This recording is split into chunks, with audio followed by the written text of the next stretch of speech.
Hi guys, welcome to Ate Cosa Vlog. So it's a Toyota GL. Pinapakita lang natin tong layout na lagi ni-request sa atin for captain seats. Tapos may partition wall na merong table na natutupi.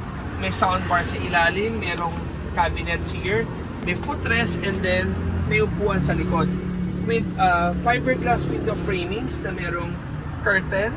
Tapos itong TV na to, isang pindot mo lang na number 2, bababa siya mag-isa. So ayan. So, kung sakali may abot ka sa driver, easily bubukas siya.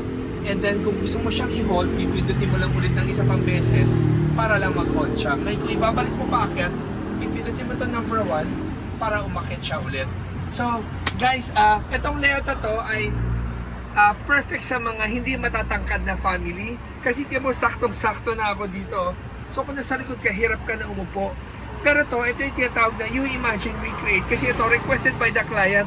Ang sabi naman ng client, hindi man raw sila matatangkad sa family, kaya okay sa kanila to. So bago kami gumagawa, sinasabi namin lagi sa client, ano ang pros and cons pag ginawa nilang ganito ang layout. It's so happy lang, itong may-ari ay okay sa kanila. Yung mga spacing. So, gusto man maluwag ang 4 na captain seats, so kailangan mo magbigayan. Angat, bababa mo na yung footrest para maluwag dyan sa likod. Diba? So guys, sana gusto nyo itong short video natin. Kung interested kayo sa ganito layout, call our office at 3411-5858. So guys, nakita yung ceiling, meron rin yung tawag na starlight. Lagi na request rin yan. And thank you for watching. And always remember, Jesus loves you and God bless.